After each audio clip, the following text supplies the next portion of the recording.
Good evening, race fans, and welcome to Podium Esports coverage of the first round of the 2022 iRacing Short Course National Series, live from iRacing's virtual Crandon International Raceway in Crandon, Wisconsin. My name's Justin Prince. Alongside me the booth tonight are my colleagues Taylor Burris and Dave Arnold, the voice of Off-Road. Our producer for this evening is Ryan Bauer. Ryan is using cameras provided by the great Dougie Beard. Taylor, I turn to you first as we get ready for the start of a brand new season for this series. Lots of talent has made its way through this series in its history, but now it's time to start anew for 2022. And what a way to kick off the 2022 season with some of the biggest names in off-road short course racing and some of the newest up-and-coming talent that will be competing in 2022. This is a great way for them to showcase their talent and at a track that will definitely test the might of any veteran or rookie that comes out to this circuit. And Dave, let's talk about some of those drivers in detail a bit, because you have experience calling a lot of the action in the rear world with some of these competitors. Who do you feel we need to keep an eye on the most tonight, knowing how talented this group is? Well, I mean, of course, Mason Prater, he's been a back-to-back champion there for sure. He's one always to keep an eye on out there. But, you know, we had some fast drivers that are coming up through the program. For example, Darren Hardesty Jr., he knows how to get the championship. He's a multi-champion in Pro Buggy in real life at the Lucas Oil Off-Road Racing Series. Mason Prater, he's going to be, going for him quite a bit. But Zach Drapkin, that young man, he had some issues last year, but I'll tell you, he knows how to put it on the podium for sure. Sometimes a little controversial, but he's exciting to watch. A very fast young driver. Another one to keep an eye on for sure, Titus Sherlock. Titus has really come a far way this last year, and I'll tell you, keep an eye on that young man. He knows how to put it on the box. Now, before we get to some of the details for tonight's action, we want to take the time to announce the 2022 series sponsors and thank them for their support.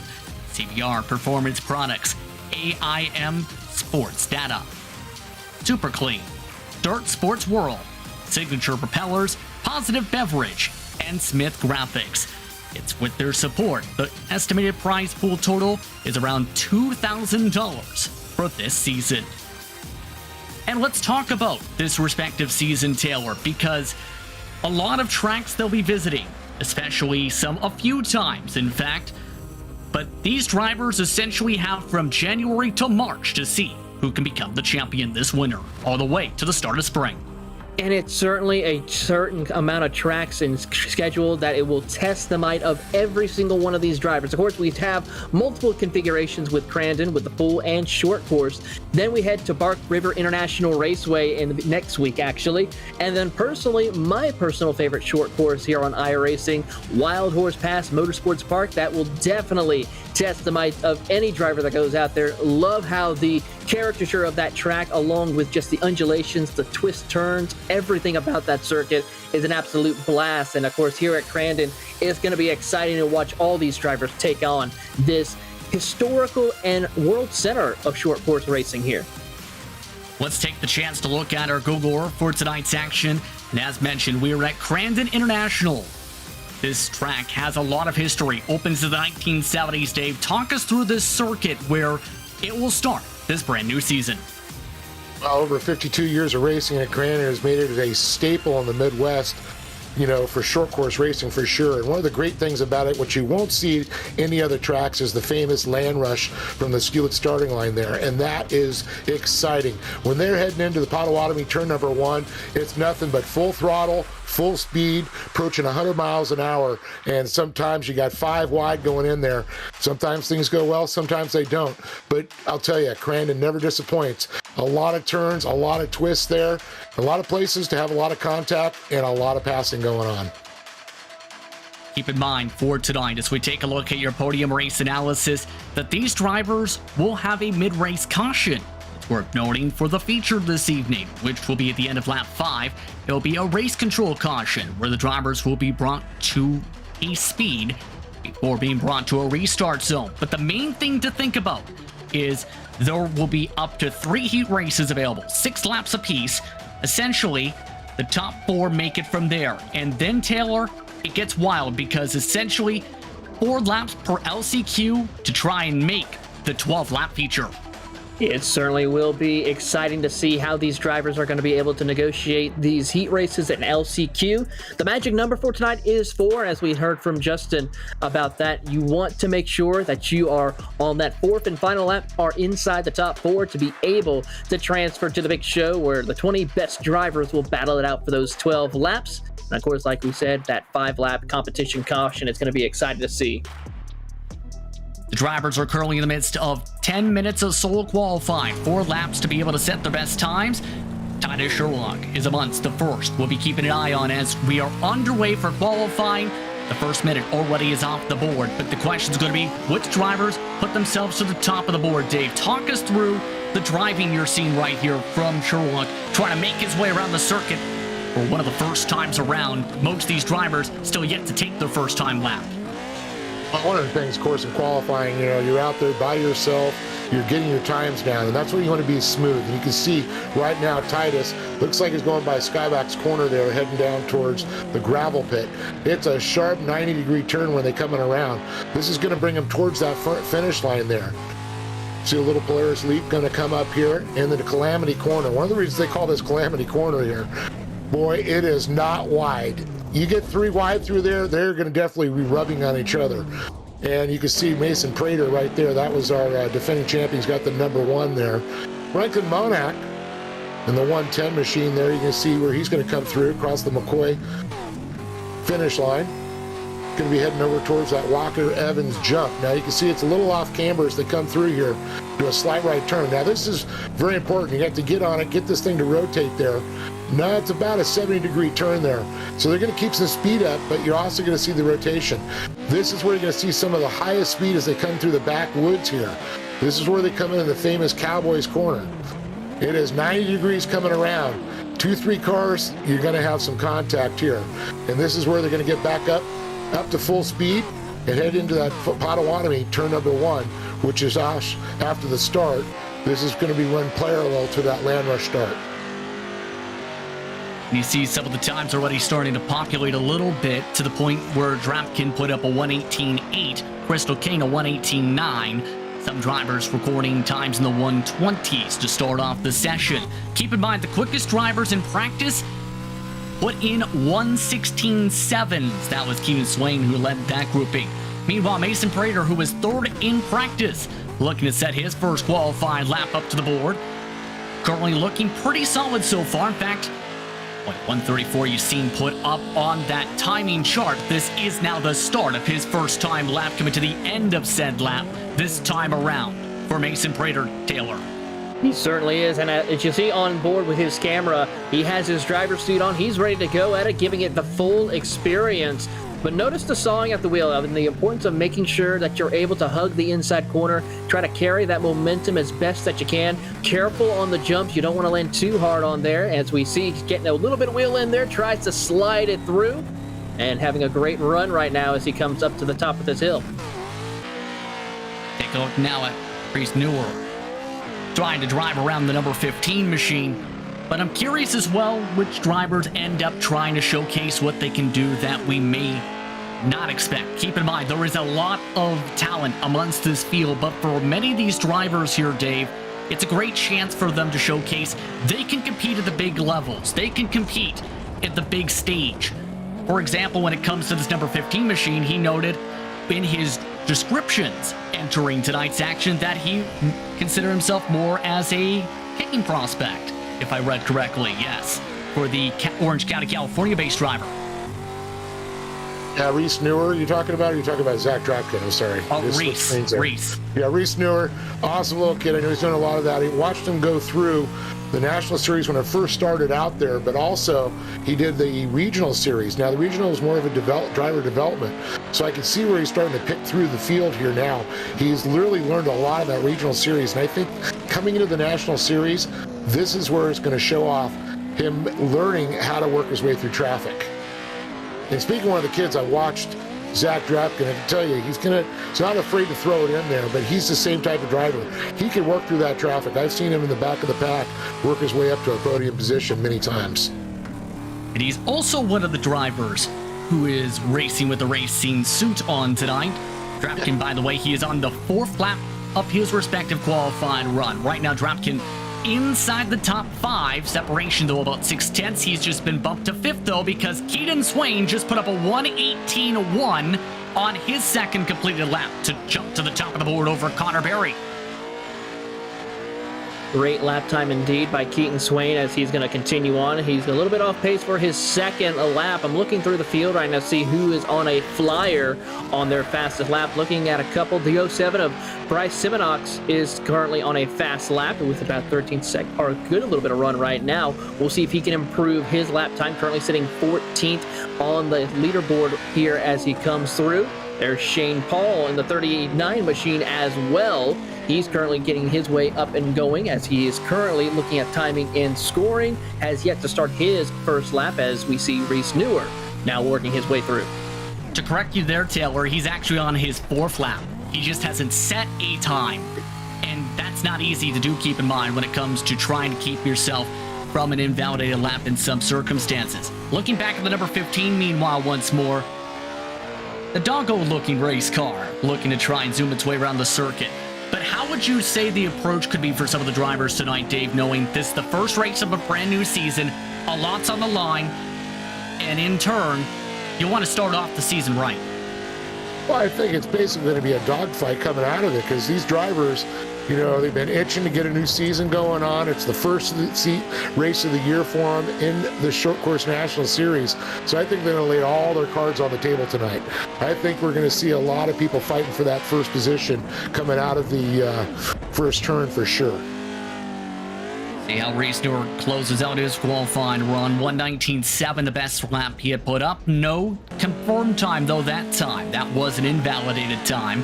The 07 machine also looking to close up some laps right here. So a couple minutes to go in the session, Taylor, before drivers get ready for some heat racing action. And curious on your perspective on this as well. How would you say the expectations could be for some of the drivers? How do you feel this could come on down for tonight?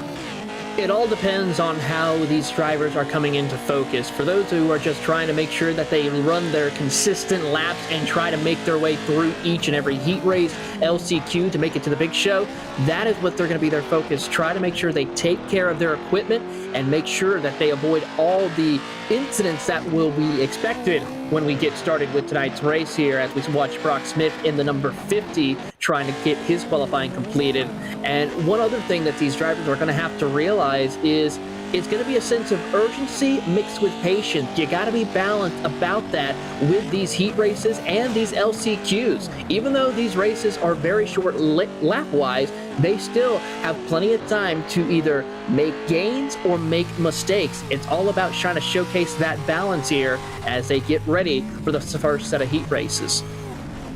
Take a look at one of the final drivers to try and set some lap times. It's the number 91, 44. Luis Patino currently 3 seconds off the pole mark, a 1:20.9. That time by around the board. I believe that did not count, however, now on his respective 4th lap. So about a minute to go, as keep in mind, some of the drivers are taking extra time here, Dave, to learn this racetrack, get some practice done. Like we're seeing, this is a 5th lap, for example, being taken right now on screen. In terms of what we should expect to see for the heat race, your quick final thoughts before we get ready to head towards those first grids of the season. Oh, I know these drivers are going to want to get out front, and I think that's going to be the key to this race out here, getting in the top 4 position right away. And that can be really done and established with this short of a time here for the first heat races. You want to get out front on that first turn. The Potawatomi turn number 1 is key. Where you establish yourself, pretty much going to set the tone for the rest of the race. It's the last of the times being completed. Drivers have a few more moments before they try and make the charge for the land rush to start off tonight's heat racing action. For these drivers, it's going to be interesting which one puts up a strong start to the season. Keep in mind, when it comes to the top 10 in qualifying, it was separation differentials of about 9/10. Overall, 59 trucks have registered for tonight's action. Let's take a look at how said action fares out. There is an invert for the first 2 grid slots, which means Felix Roy, the iRacing World of Outlaws NOS Energy Drink Sprint Cars World Championship driver, will start on the pole alongside Keaton Swain. Then row 2 sees Zachary Dropkin start alongside Titus Sherlong. Terry Miller starts in row 3. He'll start alongside Trenton Brilli. Taylor.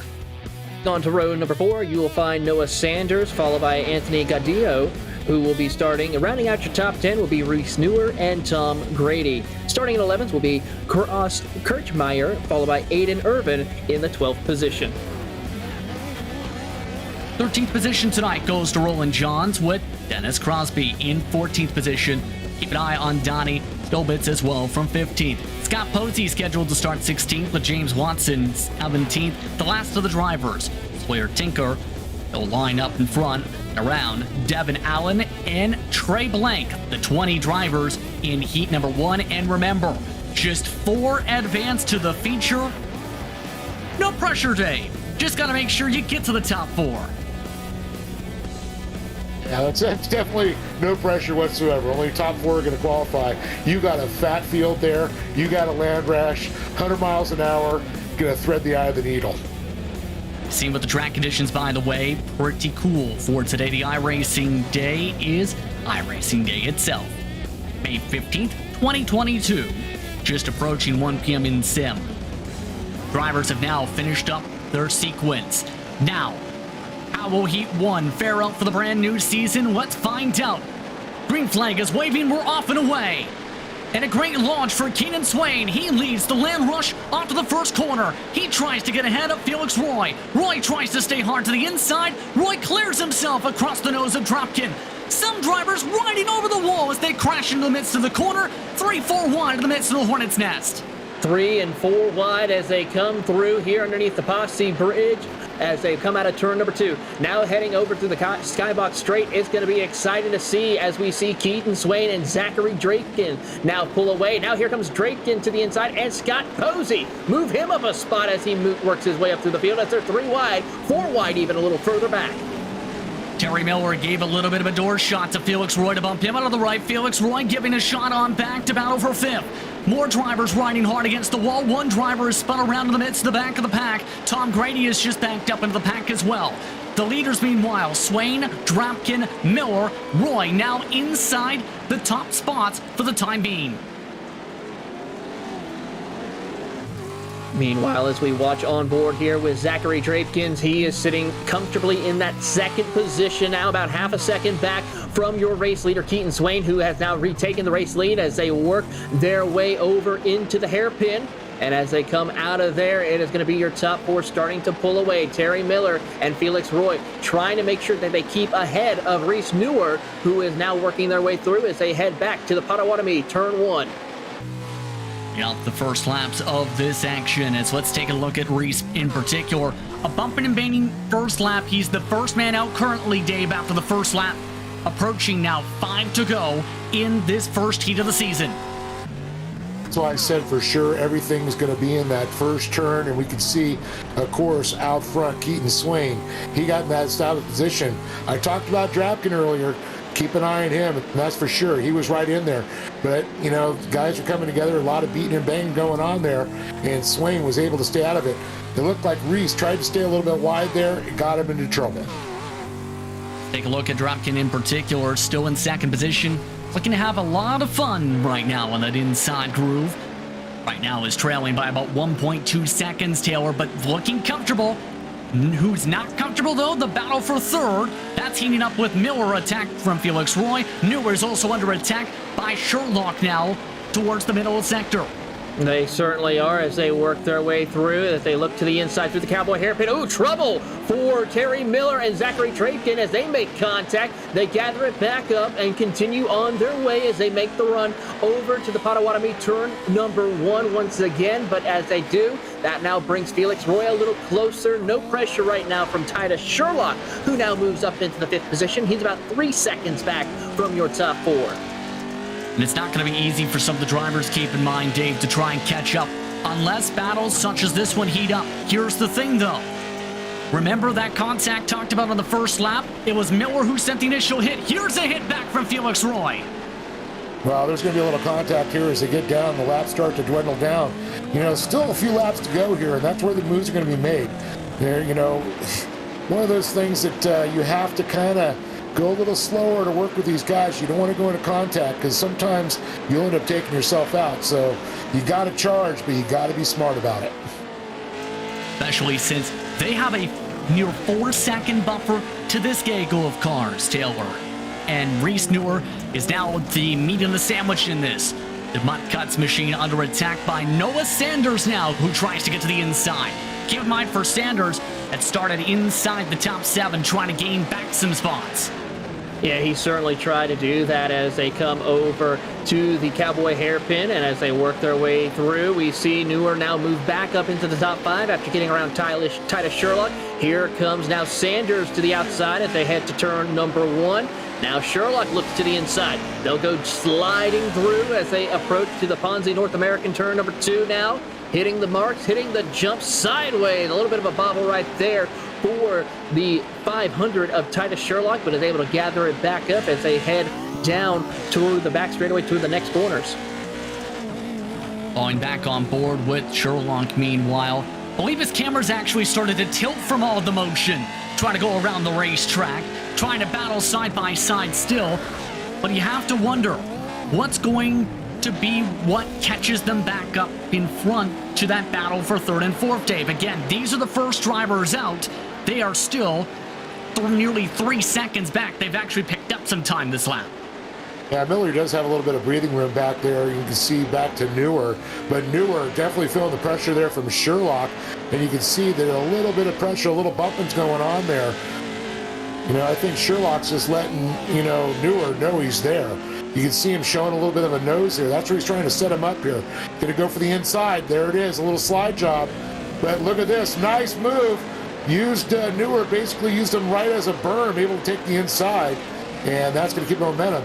So sometimes you got to watch that entrance speed there. You can see a little too much speed, you could blow that corner like you did. So that in turn has lost them a little bit of time back that they had picked up throughout the previous lap or so. Sherlock hard as he nearly goes for the bicycle. Still side by side, and Sherlock now giving some door handles as they come up to 2 laps to go. Great racing back here, but unfortunately it might be too late for these competitors. 3 laps to go for them, and a little bit of a sideways bobble right there. You just saw it as they were coming out of that corner. Now approaching over into Calamity Corner as they slide their way through this tight little hairpin. The 71 of Noah Sanders trying to find an opening to get around Reese Newer. Right now, Newer still trying to get this valuable spot for now. Sherlock still playing hard defensively. Now it's going to be interesting how this plays out for Newer, because he's now been bumped by Sanders from the inside. Sanders forced to check up. This grouping, remember, had just 3 cars, Dave, before. Now it strings all the way as far back as 13th. Yeah, I think Sherlock got on the binders a little early for him there, causing Newer to slow quick. That's why Sanders got in the back of him. And you can see right now a good shot there at Trey Blank as he looks forward to the battles that's happening in front of him.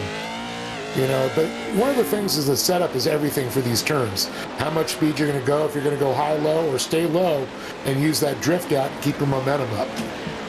Nearly flipping over though. Sherlock having to hold on to it, and does. Nearly bounced his way off the racetrack. Coming up towards the white flag this time. Newer now trying to pull off and away. Coming up to the final lap, Sherlock goes for the slide job, tries to drive it up to the middle. Newer now with the crossback, nearly runs over the back end of Sherlock, coming up to the finish line. Final lap.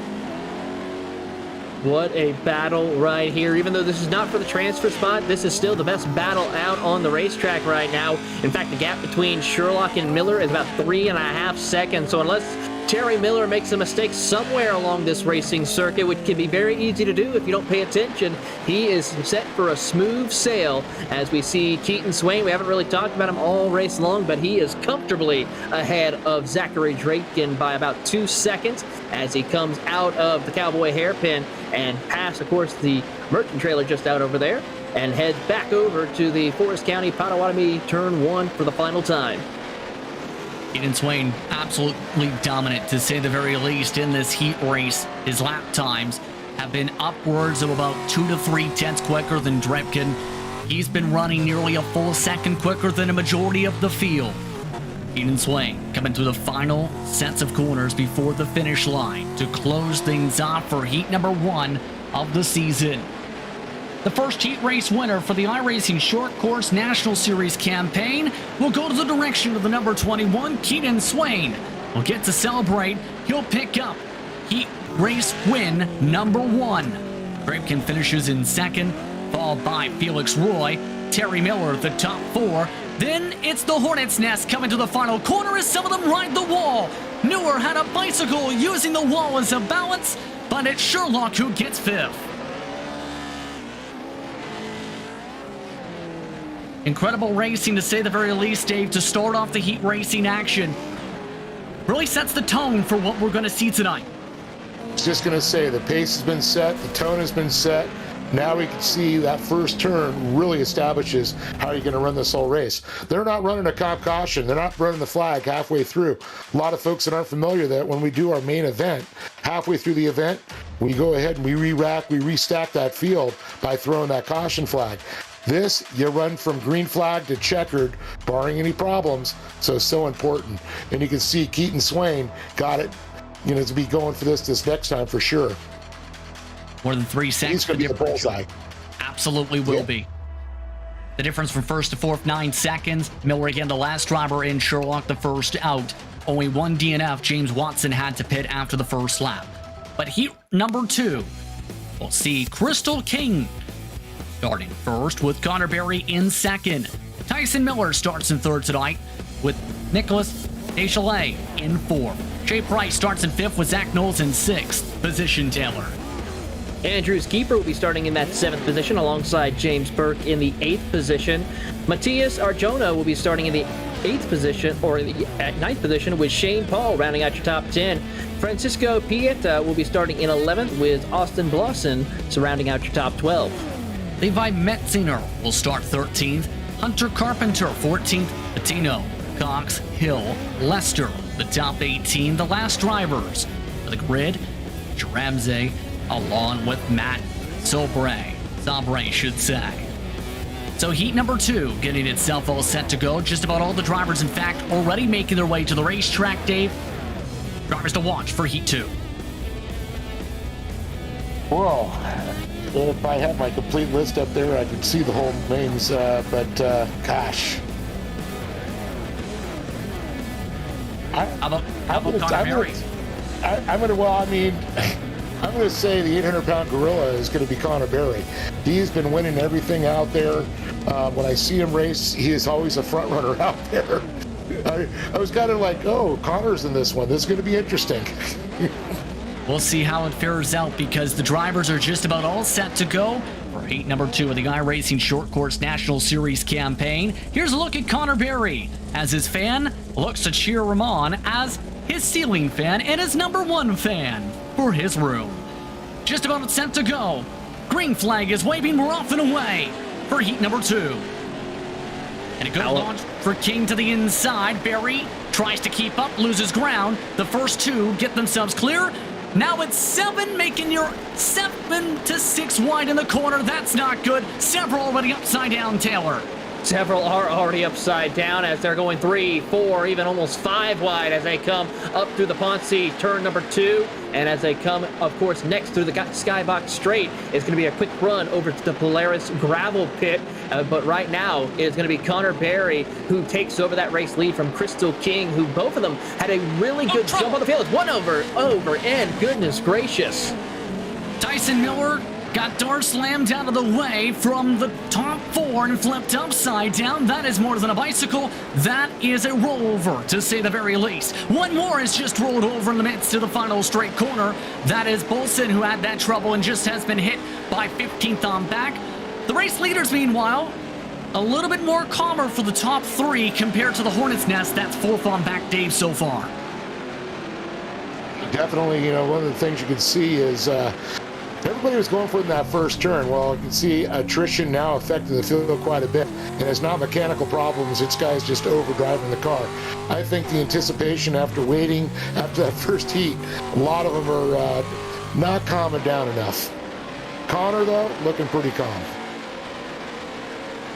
Looking calm indeed in that race lead for now. 2 drivers, keep in mind, have had to put their cars on the tow truck, their truck should say, Jonah and Metzinger so far. The 4th driver on the track of the pylon after the crazy start, by the way, Shane Paul. He started 10th position. A clean launch for the 39 for the most part. Has a little bit of damage, but has been able to make it through the massive craziness that has been able to take place, Taylor, in turn during the first lap. Hey, it's key to survival here as he is working his way through in that Premier Ford. And as he comes out of Calamity Corner to come across that start-finish line, he is sitting comfortably right now. About a 1.7 advantage over the fifth-place car of Andrew's Keeper. You ride on board with him right now as they work their way up through the top of the hill before working their way a little further back towards the back half of the course, heading through Aragon Corner before making the short run over to the Cowboy Hairpin. Right, losing a bit of time as we take a look at Zach Knowles. So far, Zach Knowles doing a good job keeping up as well here, Dave. Yeah, definitely. You can see Knowles has settled in there. He's kind of following Barry's lines. And that's, you know, if you know somebody's running a fast line out there, you're sitting in a qualifying position, why mess with it? And I think that's a good strategy right now for sure. And a +3 for Knowles in this respective heat so far, trying to keep up wheel to wheel with Crystal King still in that battle for second position. Still though, things trying to settle things on down, should say, for a lot of these competitors, but the one driver who's hoping to run away from everything still is Paul. The next driver on back is still Keepers Taylor, and Keepers is building up a buffer between himself and Bill Lester along with Jake Hill, should say. Yeah, those three drivers are trying to get themselves going and pulling away from the rest of the field. You got Hunter Carpenter in that 8th position. Francisco Pieta moving up to 9th with Shea Price rounding out your top 10. But they are all trying to hunt down that 39 of Shane Paul as we watch on board screen here. That is the 170 of Jake Hill trying to hold off Francisco Pieta and trying to find his way around Bill Lester. You're on board now. As we see him, that is Connor Berry, your race leader. As his number one fans keeping him cool, as his fans watching on YouTube and on Twitch are just cheering him on to see if he can get this heat race win. Currently has a 1.8 second advantage over Crystal King, your pole sitter. Keep in mind when it comes to Connor Berry, a long repertoire and resume of experience, especially in iRacing in particular. A lot of experience when it comes to world records, multiple top 5 world records on the platform. Has won a couple championships, has finished inside the top 2 for a Triple Crown racing action. A real-world 4-time short course champion. Just so happens to have won 37 times, 62 podiums for him. As we take a look at the 91. Great shot there, Luis Patino is going sitting 12th right now, sitting a little deeper in the field. Now these guys, I know they're just trying to set the pace. They know they're going to have the LCQ, but it's got to be frustrating for them sitting back so deep when you know top 4, the only ones going to the dance tonight. And in turn, though, Dave, it takes a lot of skill and finesse to be able to figure out which lines can pick up the most time. Just past halfway, for example, this heat, it takes a lot of skill and preparation to pick up everything you need to do to be able to keep up on the pace. There's a reason some of the time differentials upwards of 3 seconds for some of the drivers from the race leader's pace to some in the midst of the packs. Well, just like in real life and as well as in virtual racing, I mean, practice is everything. Getting your seat time is what it's referred to. These guys have put the time in. You find out the right, marks to hit, setting it up there. But on a dirt track, your marks will change. Just like with real racing, when you got to try and pass somebody. So you got to be able to figure out if you're going to sit down that outside line, where to set up to make a pass, either outside and take an inside, what is going to be a little bit quicker. Meanwhile, taking a look at that Gango that continues to battle around for about 6th or so. This has been the midst of where a lot of the contact's been, as expected with this racetrack. Hill, for the past couple laps, has made door-to-door contact in that section, trying to hold off Pieta now, along with Shea Price. The thing is, when it comes to Price, remember, Price had been amongst those who essentially were nearly flipped upside down in the opening lap in the opening sector, Taylor.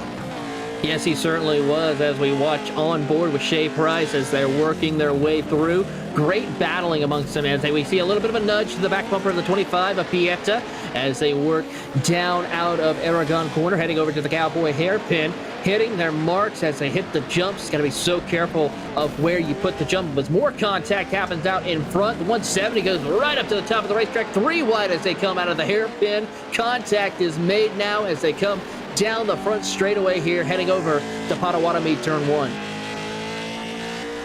Compare that to the battle up in front for second. It's been very calm, cool, and collected for those drivers, already in a very comfortable spot to try and advance.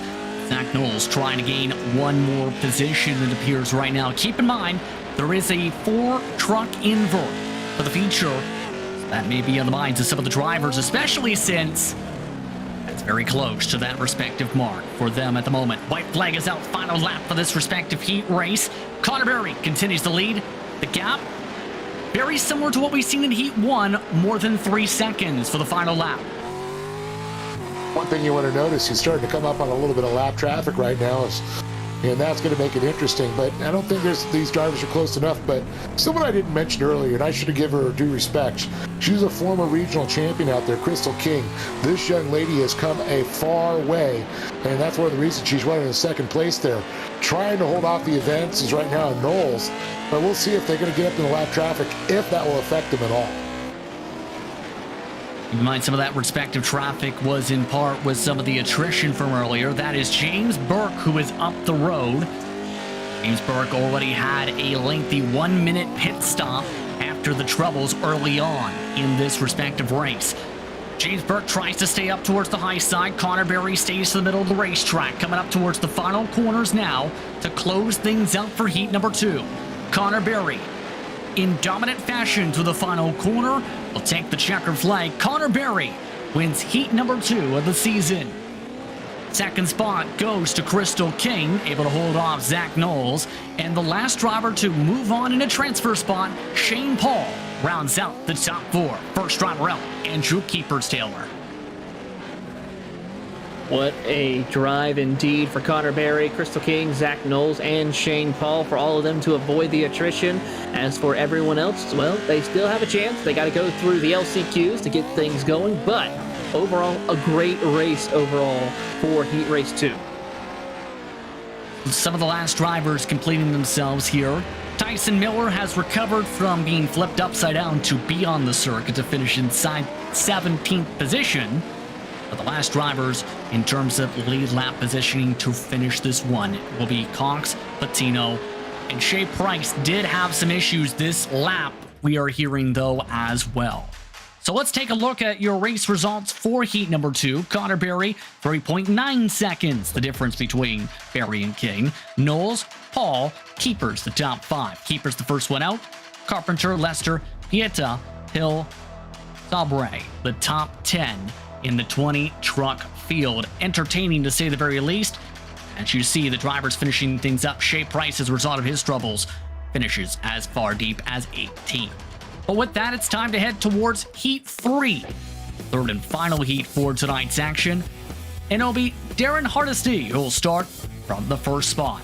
Christopher Plumley starts second. Mason Prater, qualified in the midst of the top 10, starts third in this one. Bryce Samino starts in fourth with Andre Orson in fifth. Nick Larson starts in sixth to round out those positions, Taylor. As we move on to the 7th position is Brock Smith, followed by Lon Franks in the 8th position. Rounding out your top 10 will be Blake Beatty and Dalton Hayden. As we move outside into the rest of the field, 11th goes to Ryan Linder, Jordan Sims in 12th. Franklin Monac starts in 13th with Miles Morris in 14th. Then you have Cameron McGeesiak in 15th. Berman starts 16th. Sean Brinksman trying to take a swing at racing in the Pro 4 trucks tonight. 17th, no more for stock cars. Tanner Bankso and Brian Clement round out the 19 drivers who will be in this third and final heat. Again, 6 laps, top 4 advance. Top 2 were inverted in terms of their starting positions for this one. So they have about a few moments, Dave, to regather themselves up. What can you pick up from the first 2 heats that you may see the drivers try and adjust to or try and avoid, let's say, in this heat? Well, I think it's avoiding contact is key right here, especially after we saw in that second heat, a lot of contact going on out there. I mean, that's going to happen. It's the first round of the season. It's kicking the season off. Everybody says, I'm going to be that guy into the first out of the turn. Well, 4 positions are going to go to the dance. You might have to slow down. You might have to think about this a little bit. Sometimes, I hate to say it, slower is faster. Get back there. People start flipping around you. You're going to get up in position. The drivers It's off-road. That's all I can say. Yeah. Great point. Great point. Gloves off. It is off-road. A lot of these drivers try and see if they will not need those gloves in terms of some of the fisticuffs we may see here. The drivers have just about finished up as they are all set to rev their engines to see who will move on to the feature. Green flag is out. Off and away for heat number 3. A good launch from the middle of the pack this time for the Land Rush. The first of the drivers breaking their way nearly single file is Mason Prater. Hardesty keeping it side by side. 4 wide in the midst of the corner. One driver rides on top of another and is sent over the wall. 3 wide in the midst of the pack. Chaos here as one car goes end over end right there. Couldn't catch who that was as they come out of Potawatomi turn 1. But as they come out of turn number 2, heading down the skybox straight over to the Polaris gravel pit, we'll see if more calamity happens. Speaking of calamity, how about 3 wide? Coming through by Lon Franks. Franks makes the long leap, jumps up inside the top 3. Franks in past weeks become noteworthy when it comes to some of this racing outside of these trucks and when it comes to dirt racing action on the sim. He's now up to 3rd. The rest of the drivers starting single file out, but the leaders are making contact. Hardesty and Prater make contact as Prater apologizes on the radio. You see Prater there with the number 1 on his machine there. Great shot of him there. Prater and Hardesty, I'll tell you, when they get out there and they're racing together, they race drift carts together as kids. You know, they know how to bring the competition, but when it comes down to it, they are going to not try and take each other out. That's what the key is. They'll bump, they'll beat, but they're not going to do it out of being malicious. Meanwhile, though, Prater trying to hug the inside. Hardesty gets a little tap. Very, very edgy there, going through the jumps this time. Back and forth as Hardesty nearly jumps on top of Prater.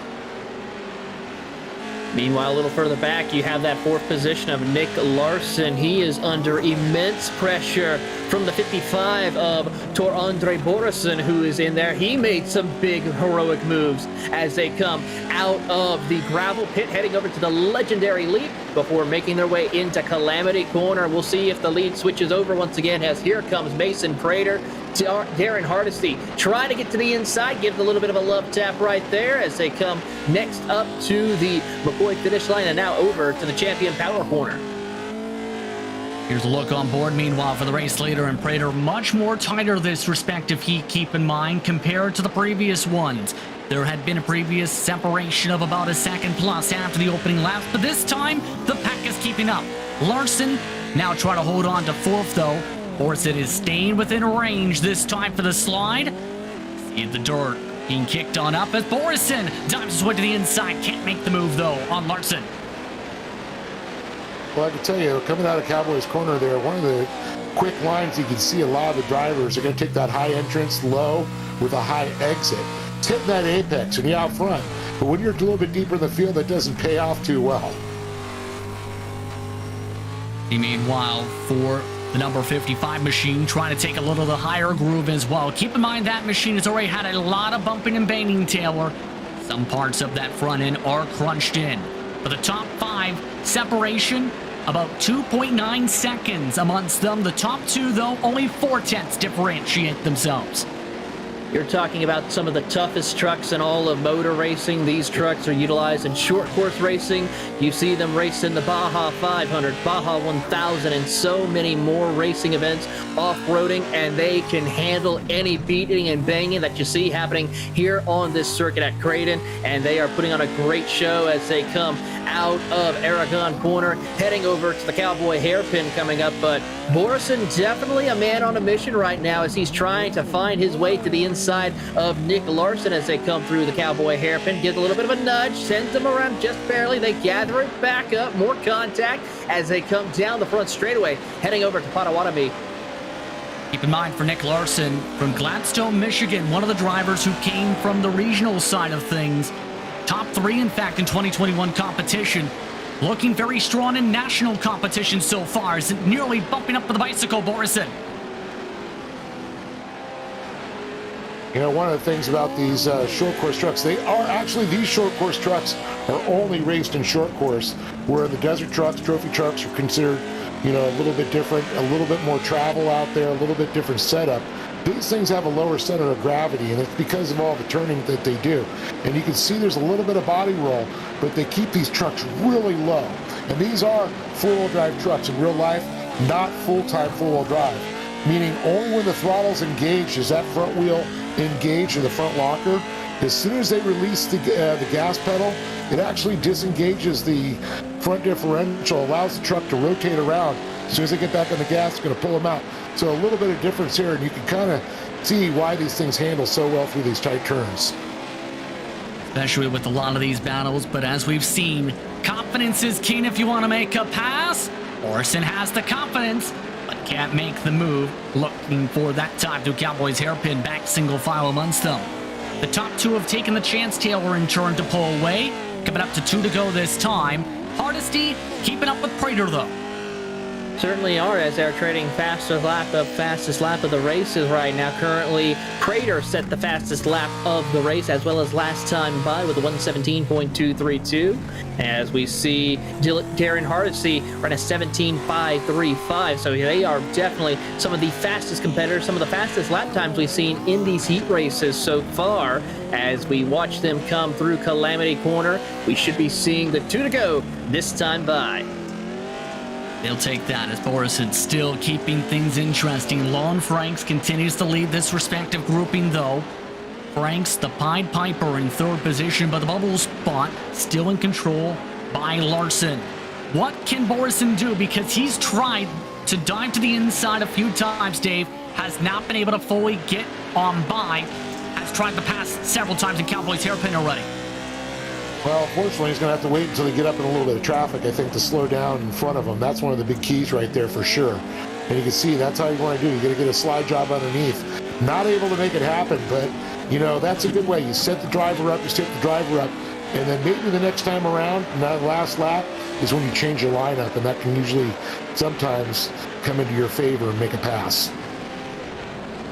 Separate them out, by the way, by about 2-3 track lengths. Expecting the white flag this time by in the final heat race as Morrison sends himself into the wall. Good truck control to hold on. The 55 stays within range, Dave. Yeah, Morrison, starting a little overdrive. I think he's getting a little frustrated, and that's what happens when you're in the back. You know you're just outside the bubble there, so you're going to push it just a little bit. And you can see it got him into a little trouble. He's got to calm down. He's got to breathe. Larson is between him and a qualifying position. Look at this! There it is! Morrison bullies his way past Larson. Larson tries to bully him back. Final lap for Heat 3. Morrison now into the bubble spot. How does Larson respond as they get ready for the run to Cowboys hairpin next corner? Oh, I'm sure there's some heated words coming through with his mute button on right now. That is frustrating, and I tell you, waiting for that white flag, well, he waited just before the white flag. But look at this, he's going to answer back, but Morrison had the same line that Larson did the last time in front of him. Larson has a couple chance indeed, Dave, to try and get this around. Taylor, this is going to get tight, though, for Larson. Last time through this section, these drivers bounced off the walls trying to battle. They certainly did, and as they come out of Potawatomi over into the Ponce turn 2, gets right up against that wall as they head down the skybox straight. Here comes Larson with a head of steam as they head to the gravel pit for the final time. Here comes Larson, trying to feed a bit of the door. No contact. Morrison hugs the inside. Up the road, Prater will take the check with Hardesty second. Franks in third. But who will get the spot? Here comes Morrison. Hold on. Checker flag waves. Prater, Hardesty, Franks, Morrison, the top four. Well, that was one heck of a race, I got to tell you, folks. Very impressed with Morrison right now. Very nice driving. He collected himself after having that contact with the wall. He got a deep breath, and he waited for his chance. An incredible drive indeed in that battle for position for the cameraman and owner of motorsportfilmer.net. Racecraft TV RX2 champion from 2021. The final transfer for the features goes to Morrison, but it's Prater who takes the victory. The lead calmed on down to 1.2 seconds, the differential between Prater and Hardesty Jr. to the checkered. Lon Franks gained 5 spots to move up to third in the span of a lap. The first driver out, Larson. Very quiet runs for Libner, Clement, rest of the pack. But now it's time to go LCQ racing. And now it comes down to essentially with how things are structured now. 3 drivers will advance to the feature just 4 laps to get the job done. Sherlock and Larson start first and second. Carpenter and Sanders third and fourth. Clement and Prieta round out the top 6, Taylor. Then it's Trenton Briley starting in the 7th position with Cameron Mageshik in the 8th position. Matt Sobre will be starting in the 9th position with Donnie Stabiditz starting in the top 10. Christopher Plumley was starting in 11th with Luis Patino rounding out your top 12. Trey Blank, we seen, was amidst of that long conga line train in one of the heat battles. He'll start alongside Brandon Furman. Alex Soleil starts in 15th with Anthony Aldio in 16th. Tanner Basso starts in 17th. James Burke rounds out the top 18, Taylor. Tom Grady along with Miles Morse will round out your top 20. Then it's Shea Price, Devin Allen, and Dalton Hayden rounding out your 23-car field. Or truck field, I should say. Yes. Now, if any mistakes happen, you're essentially out of the contention for the feature here. Try and make a spot, Dave. How wild do you think this could be here? Because in 30 seconds, 23 drivers will fight for just 3 spots. Let's see. You ever see the running of the bulls in Pamplona, Spain? Almost this is going to be. I think pretty much everybody's going. They all want to make the show tonight, and I think that's going to be the biggest key. Is who gets out there, out in front, is going to set the tone. And we've already seen Heat 2, Heat 3, a lot of carnage. This is going to be no different. LCQs are crazy. Especially keep in mind that run through Forest County, Arwami turn 1. Lots of contact with drivers going as wide as 7 wide. Span of what is essentially 3 lanes at the very most for trucks. But the drivers have gotten themselves all set to go. LCQ1 is all set to go. 1 driver just jumped the start. A second just jumped before the green lights. We're off and away.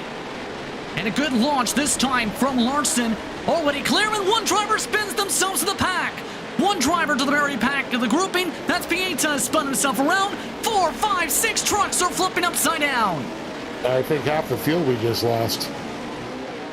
Amongst them, Hayden, Basso, Grady, several more have just crashed. The top 3 have already ran away from the rest of the Hornet's Nest. Larson, Sherlock, Sanders, a clean launch, Taylor, to get away from the madness. I think we need to change Potawatomi Turn 1 over to change the name to Calamity Corner, because that's where we've seen all of the chaos here tonight at Crandon as they now approach the official Calamity Corner as we see Titus Sherlock moves up to the race lead ahead of Nick Larson, and a great pass indeed as Noah Sanders gets on the back bumper of, you see Nick Larson as they work their way toward the back half of the course, heading through the power slide over into Aragon Corner, turn number 9. Sanders Aragon Corner is always fast. Sorry. Absolutely. Yes, indeed, Dave. Go ahead. I was just going to say Aragon Corner is always one of the quickest corners we're going to see with these guys. You know, on the first lap, that's where you're going to really be able to start making passes. After that, you're going to have to wait until later in the race. Meanwhile, Sabre trying to keep up with the battle with Sanders. A bit of contact already amongst them. Sabre, the first driver to pull away from the rest of the grouping, though. Everybody else already a second plus behind, in part because, look at the backdrop. Clement is under attack by Christopher Plumley, who is one of the top drivers in terms of qualifying speeds, Taylor, who is still trying to fight to get inside the top 5 in this LCQ. He doesn't have much time, though. He's got, as they come around, they're already getting the halfway point here this time by as they come through the gravel pit, heading over to the legendary leap as 1 car, there goes the 23 on 2 wheels. That's Nicholas Dachelet as they come through the legendary leap, now back over into Calamity Corner as tempers are flaring, I hear, over the radio. That's because one of the battles in the heart of the pack, Devin Allen, just got turned around. That was amidst nearby there.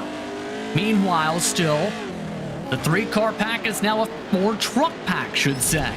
Sabre's kept up. Here's a look at what happened that just caused a lot of words popped up. The super clean truck gonna get a not so clean ending to this exit. Who absolutely just gets turned around, and big error for one of those drivers. I believe could not catch who that was. That might have been the 91 Patino, who was end over end there, as we're on board with Titus Sherlock and Nick Larson, that they are the top two right now. Noah Sanders holding strong in that third position over Matt Sobre in the fourth spot. About 1.2 seconds separates those two. The top three doing what they need to do, but Sobre trying hard to keep up, though, and this is going to be the most difficult part. Trying to battle along and keep up with the top spots to try and move on to the feature race. This has been the trend throughout the night, Dave. If you are not in that main pack early on, it's very difficult to close up and join that pack in front in turn. Keep in mind, for the Santa Clara, California-based driver. Well, yeah, one of the things, too, we've seen a lot of these vehicles, they do show damage from back there. That is going to slow the vehicles down a little bit. So if you were early on caught up in that melee that happened on turn number 1 in the first lap, kind of slow you down. But, you know, once you get back past that 5th position, sometimes these drivers tend to overdrive, tend to push the car, and you can see, as we just saw one, flip off the track. And that's what happens. Well, here's the thing. The truck that you were talking about, wonder if we can get a look at this before we take the white, because that was Nicholas Dachelet, who was running in 6th position. Guess who kept going after flipping 4 or 5 times, Dave, in one corner? Well, you can see definitely right up and over. And, you know, I got to say that just reminded me what happened to Travis Pastrana, exact same corner last year at Crandon in real life. Just keeping on going in turn with that. Only lost 2 spots. Yeah. Meanwhile, the battle going on still, you see. Sobre trying to figure things on out in the battle going on with Plumley. Plumley's now up to 4, but now the leaders have a lot of traffic to deal with the white flag waving. Hunter Carpenter is just by the leaders. A couple more drivers are already trying to figure out where they need to go, with some of the drivers trying to keep up. They are certainly working their way through as they come out of Aragon Corner, heading down the back straightaway over towards the Cowboy Hairpin. Great racing here as Titus Sherlock tries to hold on one more slide through the Cowboy Hairpin. Here comes Nick Larson. Noah Sanders tries to send it a little deeper, but can't quite make the pass stick, though he'll have a couple of more attempts to see if he can gain another spot. By the way, bad news if you're a fan of Dachelet, he's been sent to the moon as a result of iRacing things. Hence why the time will seem towards the top. But the drivers looking to close things on out here for this time around. Sherlock has been dominant in this respective run. Larson and Sanders still 2nd and 3rd. Happy how they finish is the question. Final runs this time on through. This time making their way through Polaris gravel pit. Larson losing ground this time to Sherlock. Sherlock has been able to find his way on forward to the final corner this time. For the jump this time to the McCoy finish line.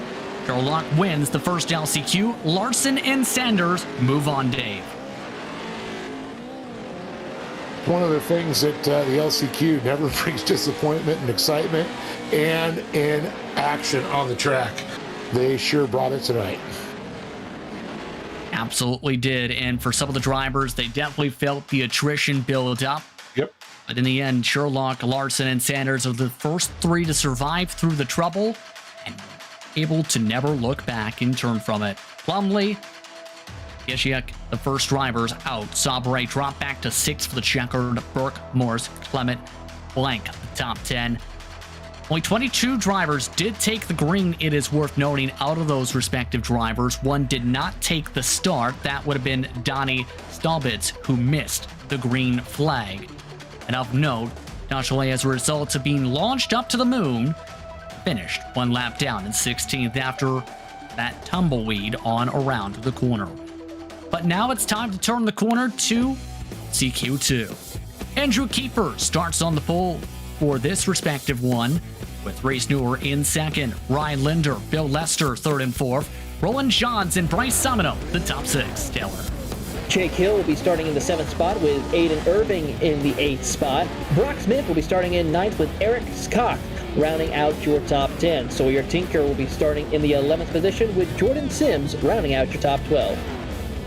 Right on behind in the respective starting order, Austin Bullison. William Munstow's in the second row of trucks launching. Scott Posey, Franklin Monac, Miller, Crosby. Well, that's the last of the drivers. The engines are already revving, though. They want to get running. They want to go racing. It's time to do so. One does not catch up and get the memo, though. Off and away we go as Jake Hill goes from 7th to last. Andrew Keepers looks to lead into the first run to the corners. 3 wide to the midst of the pack. Will anyone flip over this time? How about 4 or 5 more try and pick up sticks in the corner exit? Oh, and one just did a somersault. Roland Sean's upside down in the corner. Several more crashing. As one gets picked up along the wall, Ryan Linder from the top 5. I think a lot of people are still. I think we lost half the pack right now. I think that was even bigger than the last one. Dennis Crosby just finished flipping as well. Look at this, though.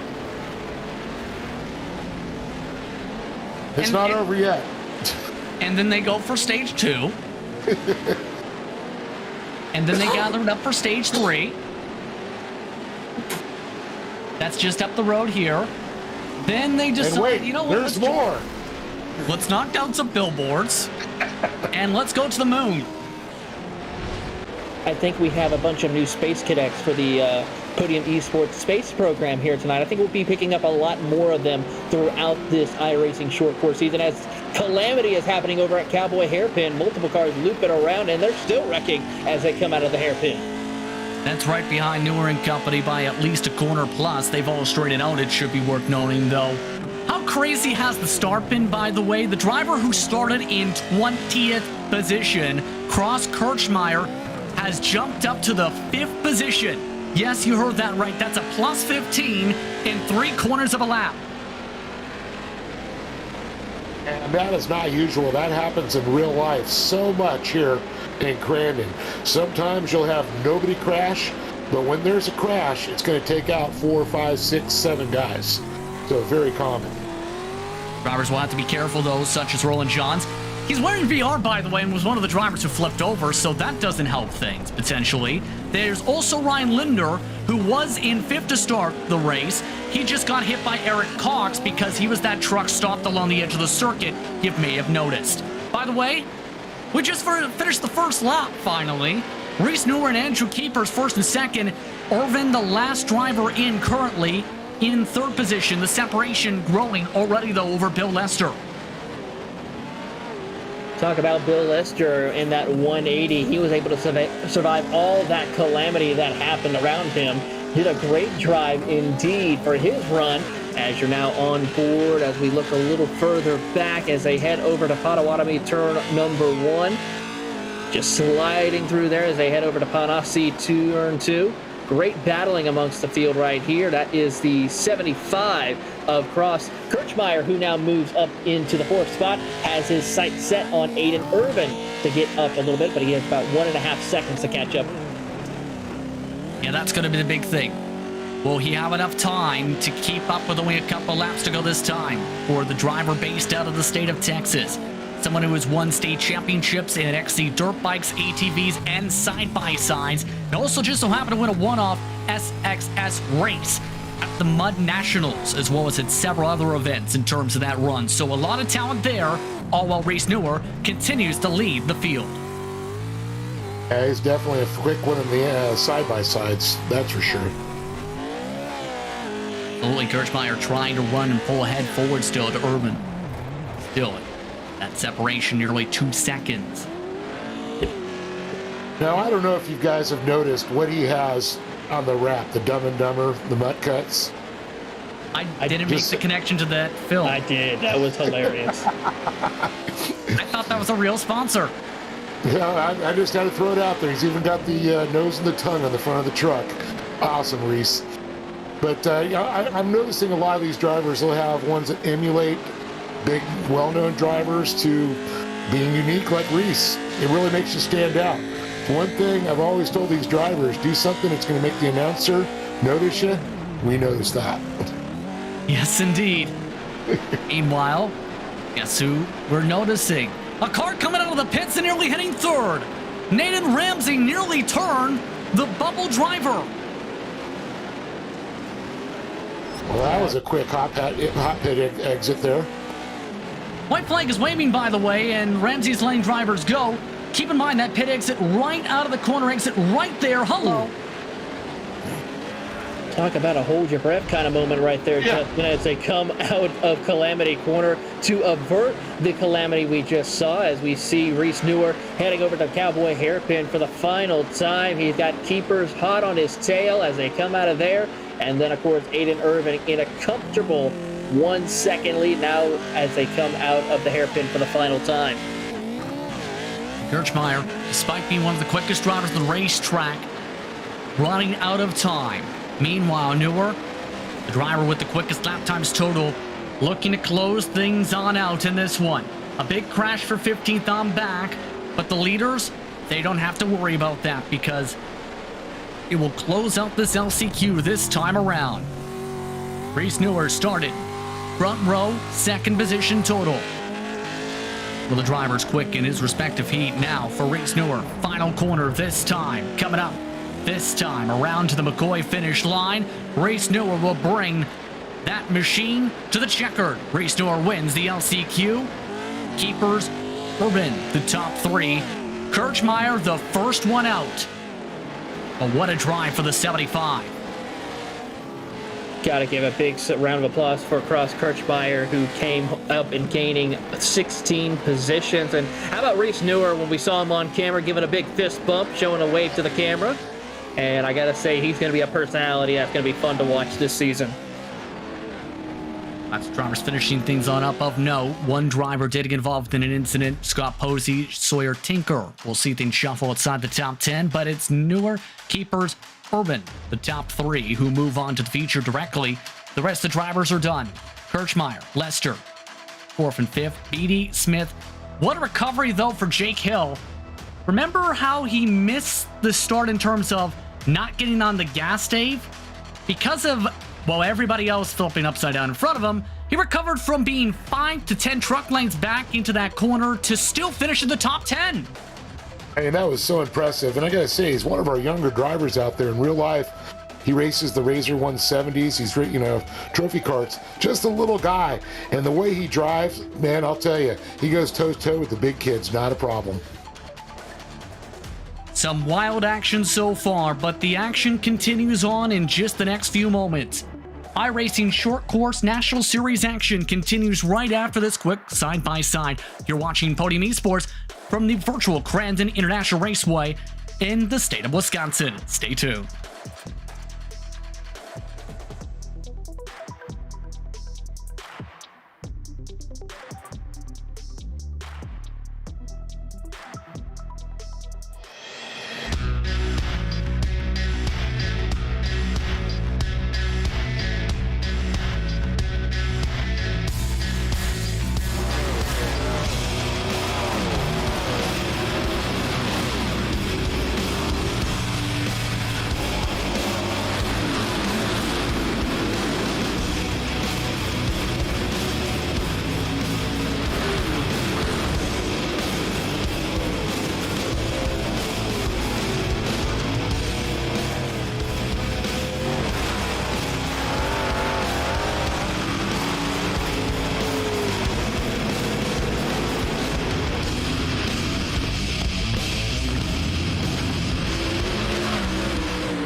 Welcome back to Podium Esports coverage of tonight's action for the virtual Crandon, and it has been a wild season opener, to say the very least. Justin Brent, Taylor Burris lined up alongside Dave Arnold as we get ready for feature racing. Starting things off with you, Taylor. Your opinions on how things have fared out so far, especially with attrition reigning supreme to the point where you have drivers flipping for about a quarter of the racetrack. I gotta say, it's absolute chaos. It's absolute calamity heading over into Panawasi turn number 1. Ponzi is also another area where we see a lot of chaos happening through there. But overall, it's just a matter of surviving the first set of corners. If you can do that, you have a good shot of finishing strong, or better yet, even winning the race. And as well, we're going to see who gets the best jump on this start of today's race and be able to pull away. But even with some of the craziness, though, Dave, you have to think about, too, there's been a lot of great racing in terms of some of the battles, but also some great drives in turn to start off the respective campaigns. Definitely. I mean, a lot of these drivers, you know, the ones that do make it through the first turn, like Taylor said, they're the ones right now that you're going to have to be smart. Once they get up through that, then you got to be smart the rest of the race, and that's what's going to be. But also, with the action that goes on there, the guys in the back, if they just hold off a little bit, let that all clear and drive through it, you know, stay the high side is all I got to say. Now, want some predictions from both of you, starting off with you, Taylor. Who do you feel will be the driver that will be the one who can take the checker flag tonight, especially seeing a lot of the great speed from all the heat races, especially heats 1 and 2?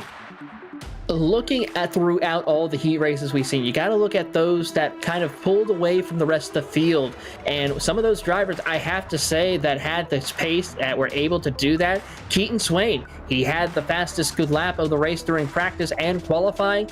Keep an eye on him to see what he can do. As far as maybe some other drivers to watch, you got Crystal King, had a great run in her heat race. Also Mason Prater, as well, a defending champion who knows a thing or two about getting around this circuit here at Crandon. Make sure to watch him as well. What about you, Dave?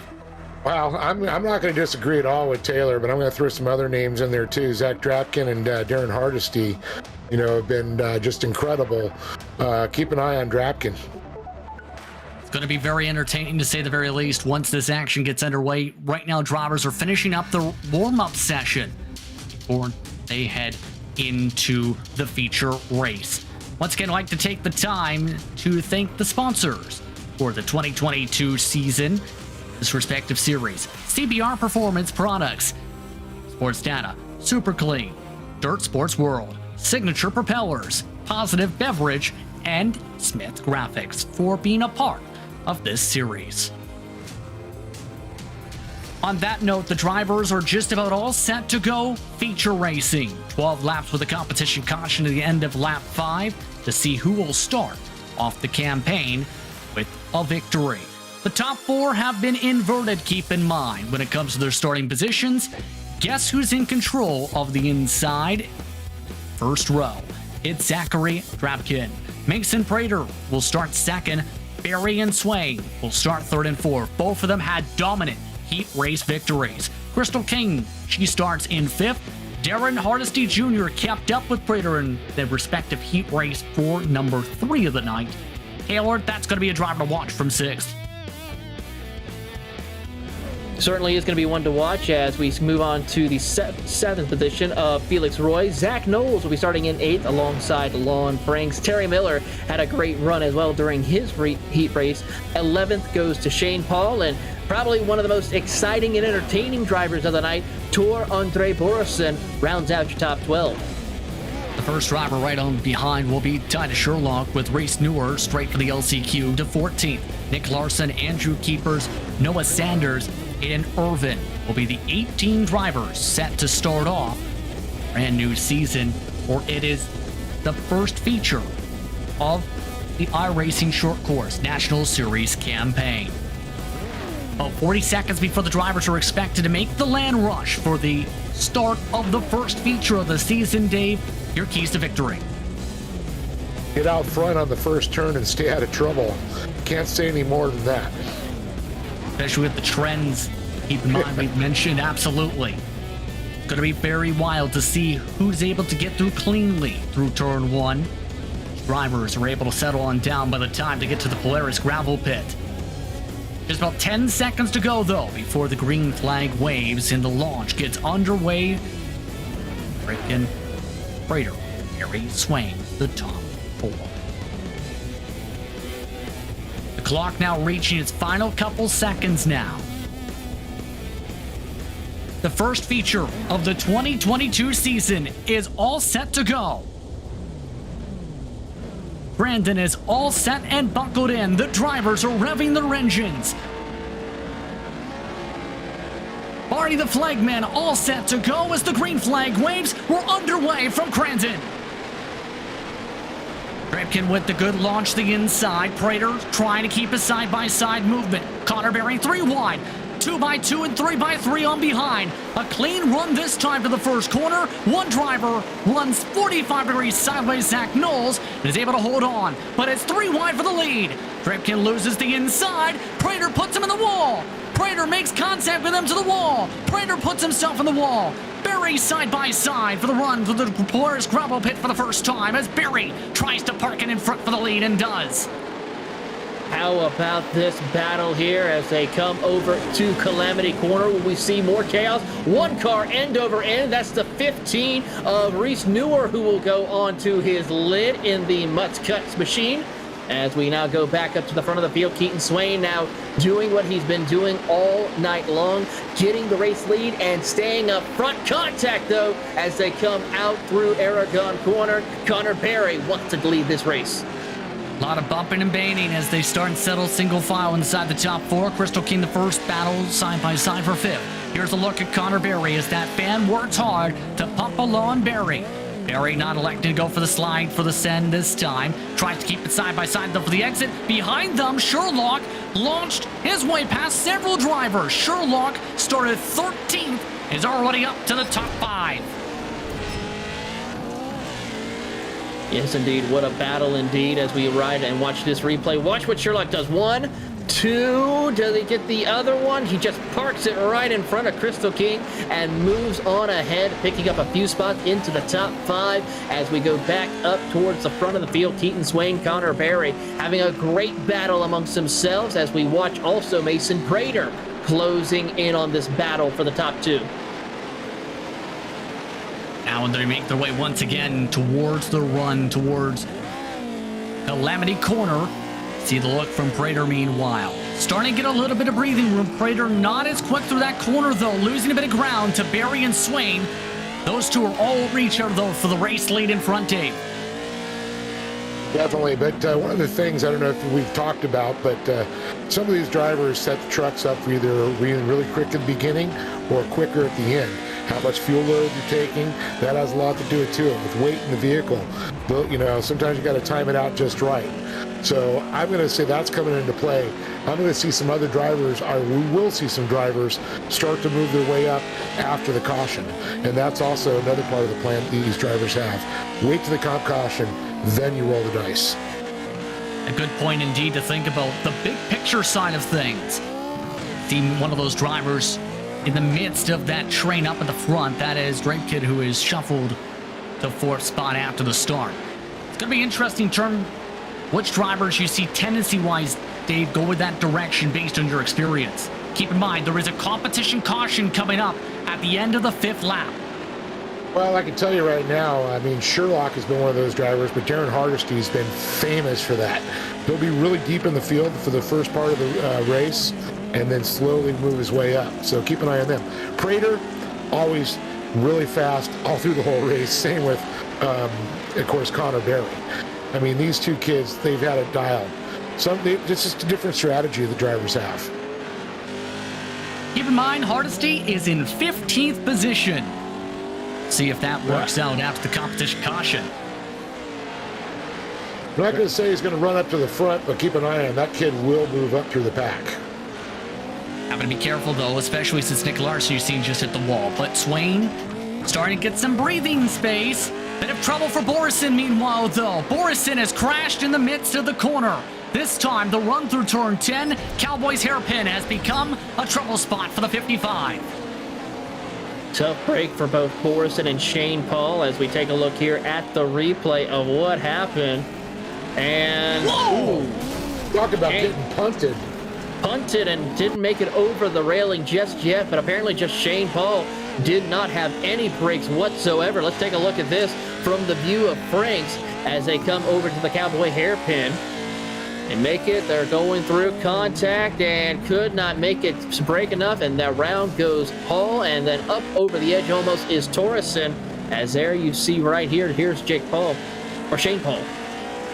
Yeah, this is the look I want to see here, Dave, because I can't tell if that was just late lift, just help with the contact. This is a strange one. I don't think he ever lifted. Hearing he may have been on the brakes. Look committed, though. Sliding. Just way And- too much speed going in the corner. That's one of the things. As you might have guessed, he's been given a black flag for that. Yeah, Up towards the not very surprised. Yes, indeed. Paul is already also Okay, in the garage. Yeah, Keaton Swain, though, I mean, so impressed with that. I mean, he's a driver in real life, so it translates really well. But to see the progress that he's made from the beginning of last year to through the end of last year in the season, but to see him setting the tone right now, pretty impressed. And the Arizona-based driver, in very sporty, especially Connor Berry, known for a long repertoire of sim racing action. Right on behind still, keeping the pressure up. Next time by, Comp Yellow. So they start lap 5 this time. Then the true battles will start to show themselves in their respective hands. Prater nearly sends himself on the racetrack, though, for the battle for third. Prater now is under attack, side by side with Drakekin. Here they come through Aragon Corner, and here comes the crossover from Prater. They're going to go side by side down the back straightaway, but Drakekin will be able to hold on to that third position as they now head over into the Cowboy hairpin. To the inside is Prater. Drakekin tries to make the outside work. Crossover, a little bit of a nudge right there as they come out of Cowboy Corner and continue on their way to Potawatomi. So, Prater, after making a bit of a mistake, making the run towards turn 8, Walker Evans Racing Corner, able to hold on to that third spot. Pripkin with a hard hit to the suspension, nearly to the back end of Prater. Again, competition caution coming up this time by at the stripe. Look from the viewpoint and look at the wheel movement. And look at the slide and the cross coming up to the competition caution. Beautiful move by Prater. Prater getting a love tap though. Pripkin trying to get it back. Competition caution, race control now, slowing the field down. Swain, Berry, Prater, Pripkin, Sherlock, the top 5. Impressive run so far for these respective competitors, Taylor. Very impressive run here as they work their way at 50 or 35 miles an hour as they continue on. And as we look at through the field, everyone's going to be lined up to re-rack them and stack them.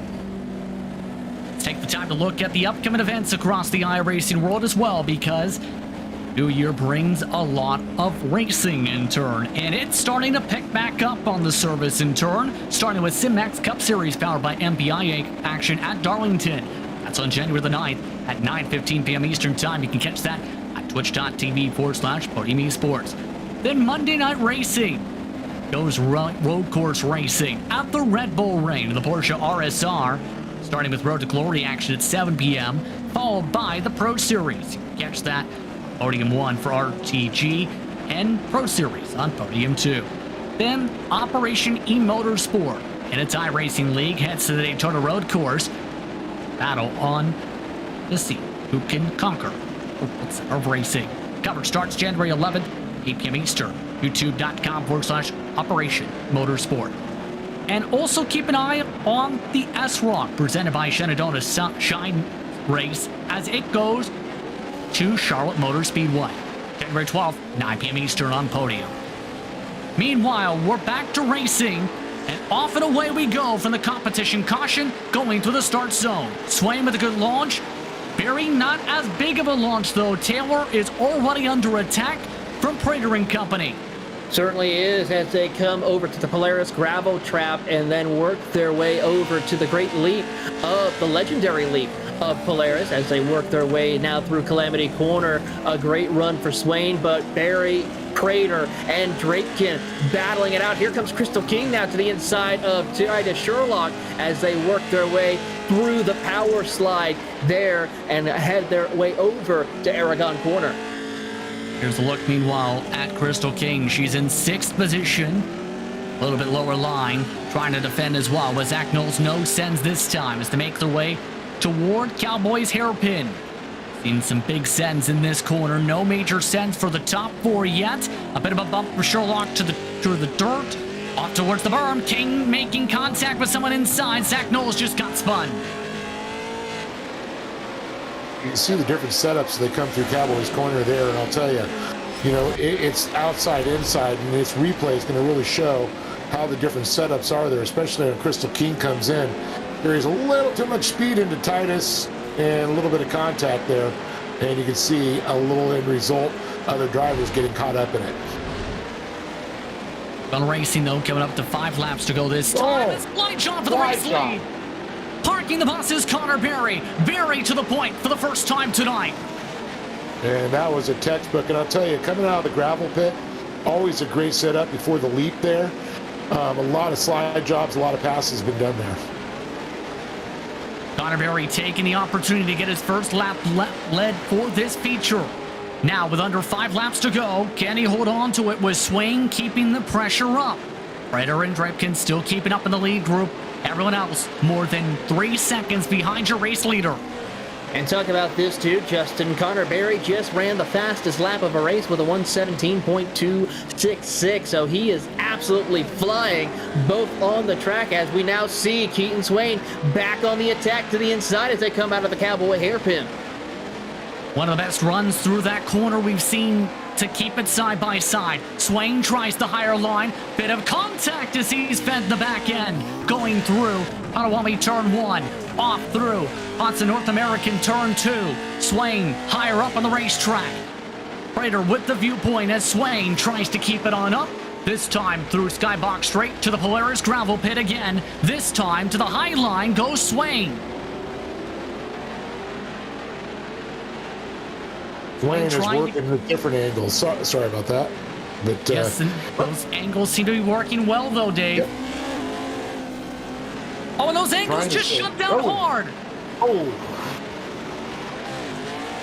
Swain with contact to the inside loses a lot of time. Connor Berry now pulls away by nearly a full second, Taylor. Swain trying to go into the inside, a move we've seen a couple times work tonight. It certainly has worked a lot of times. One driver who pulled it off superbly was drivers such as Titus Sherlock and Tor Andre Borison early on in their respective heat races. Now it is happening to where we see the top drivers battle it out, as we see on screen with Mason Prater, who's starting to pull away now from Zachary Drapkins and set his sights on Keaton Swain as they come over to Potawatomi. And now a great slide through there, carrying the momentum they need over to the Ponzi North America turn 2. And then as they climb the hill down the Skybox straight, it's going to be incredible to see if we can see a crossover in the gravel pit. And you mentioned those different angles, Dave. Swain's been looking very comfortable in that. This time a little bit more tighter, it seems, for that apex, though. Not as sharp as a corner exit angle.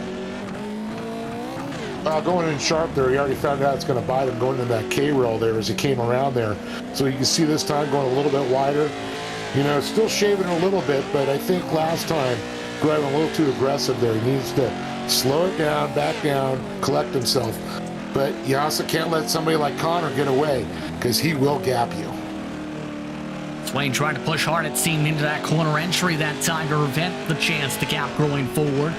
Through from 9 off to Cowboys hairpin, coming up to 2 laps to go this time by. Top 4 separated by 2 seconds. Here comes the send from Swain. Towards the edge of the wall in the cushion. Not to close up too much, still 6/10 back. Very quiet run, though, Taylor, for Prater. Keeping himself clean. He has broken away from the 4th place car, though, so it's a 3-car gaggle for the lead.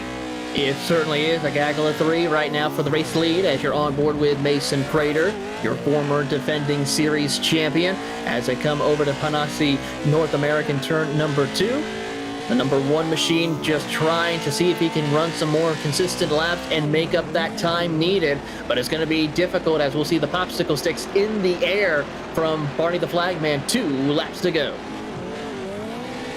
Down to a couple to go indeed, as they get themselves this time around the exit of Calamity Corner to that mark. Still, very quiet runs. Give a shout out to some drivers like King, still in 6th. Felix Roy quietly in 7th. Noah Sanders is the biggest mover in 8th position, up 9 spots. Also in that battle, 5th on back. Hardesty has been able to get up to 10th position after being towards the very back of the field early. Going to move up, but I didn't. Thought he would get a little bit more, but okay, 2 more laps to go. But just to let you guys know, a lot of history there with the Ponzi.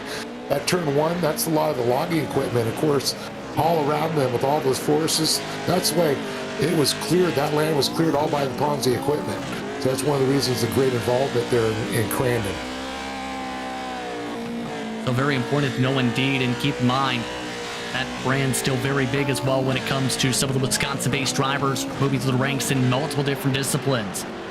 But Absolutely. now they make their way underneath that bridge, expecting the white flag this time by. Couple more corners till that mark. Barry is still in the lead. Swain within 6/10. Not enough time and not too much time to work with here, Taylor, to see how this can play out. Coming up to white flag this time. One more time around. Could we see Keaton Swain try to find his way back around Connor Berry, or is it too little too late? We ride on board with Berry as he is about a second ahead of Swain as they head over the Aragon corner for the final time. Connor Berry, after some of the bobbles from Swain in that first sector, has pulled away a touch bit. No major jumps this time, taken by Swain. Berry looking to close things out. Attrition's built up for fifth on back. Swain hoping for some luck to catch up to Berry. But Connor Berry looking to close things out. Half a lap to go, Dave. And it all came down, keep in mind, to that move approaching the competition caution. Definitely, and of course, when these guys, when they overdrive a little bit, it slows them down.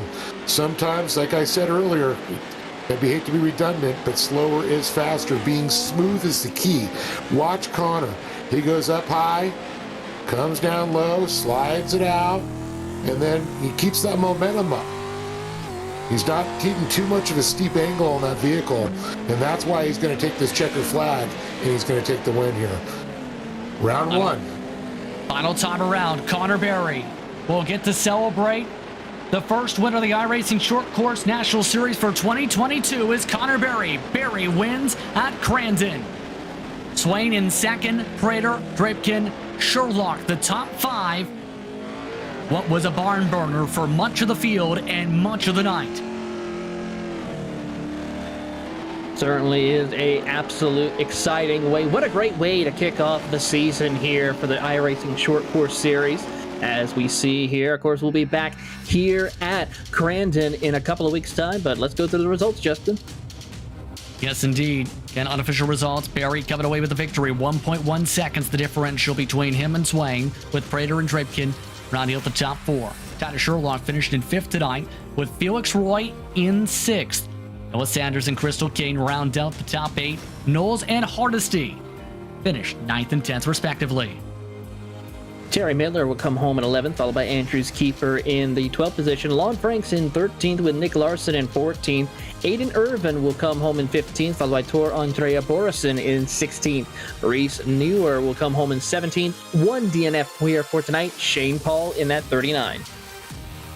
Couple things to note when it comes to points. Keep in mind and potential prizes. Most fast laps is a prize total for tonight, and for the season, should say. Connor Berry got the fastest lap with 1:17.2.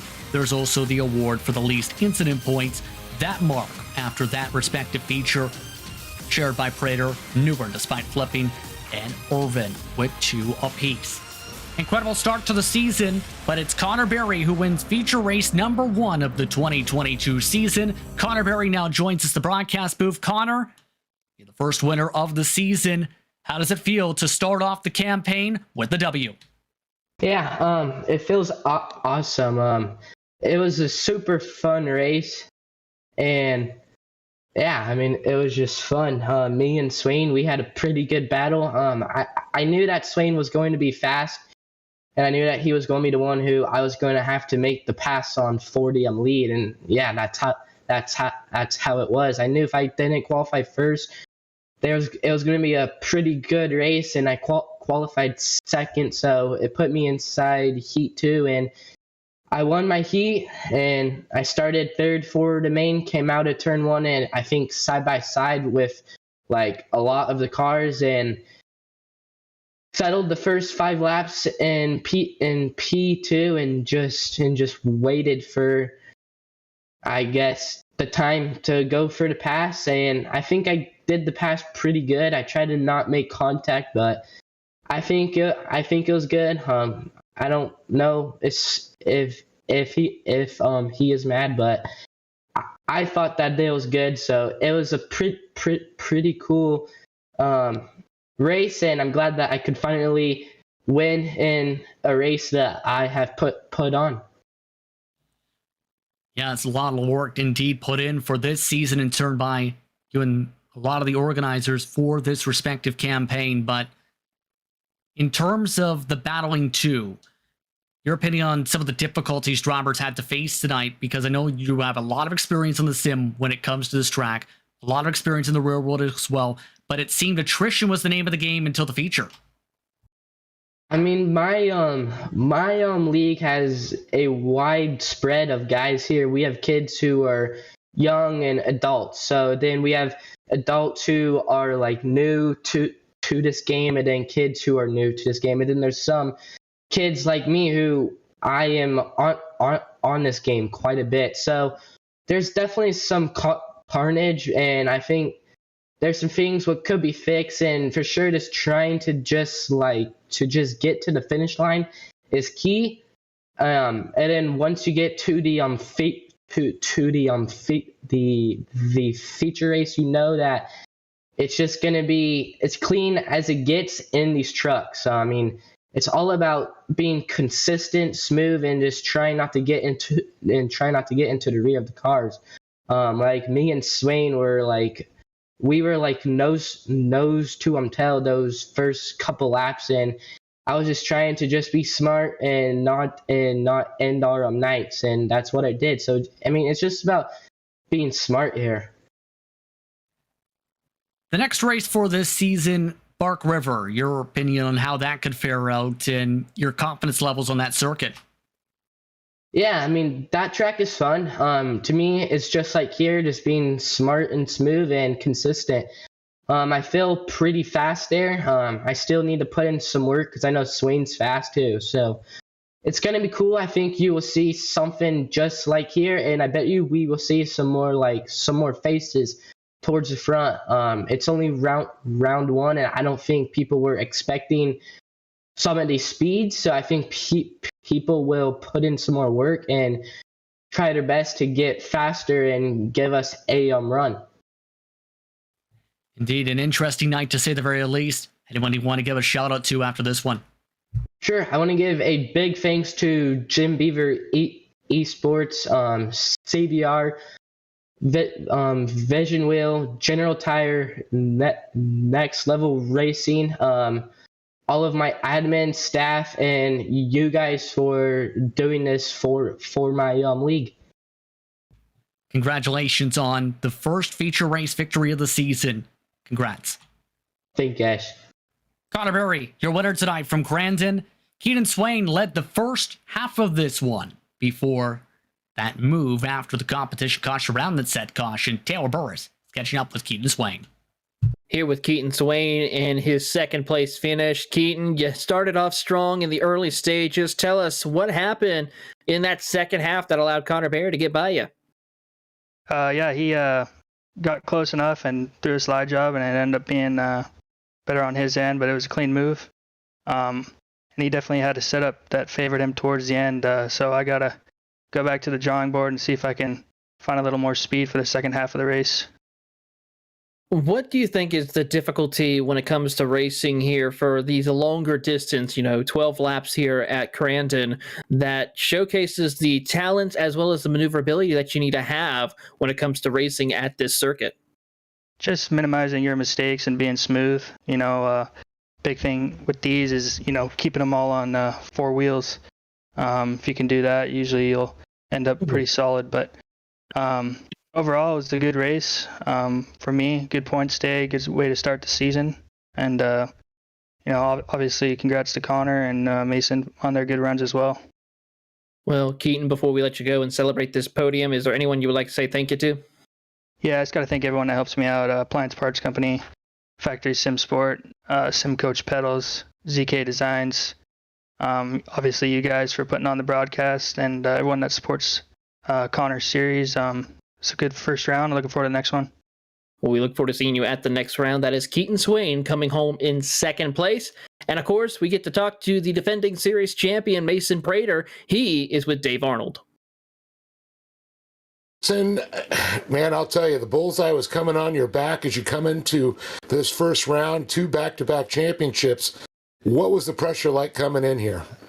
Coming in, I knew it was going to be a really tough round. I mean, coming in, we were the back-to-back champions, so I knew everybody would be focusing on me, and that red number 1 plate really didn't help hide the fact that I was past champion. But, I mean, I knew coming in that these guys are going to be all fast and clean, and unfortunately, I'd been on a break from iRacing. I'd kind of burnt myself out over the last few seasons, so it was nice to kind of get out there, but running tonight really made me realize I got to get back on. I got to put in more work, and I got to get back to how I used to be up front. Because, I mean, Connor and Keaton, they're just so fast. Like, it's hard to keep up with them. They're so quick and smooth and consistent, and Zach kept me on my toes the whole entire race. So, I mean, coming in, I knew I was going to have to put in the work, but I didn't think I'd be that far off. But everybody put in the work over this offseason, so I'm going to know I have to put in that.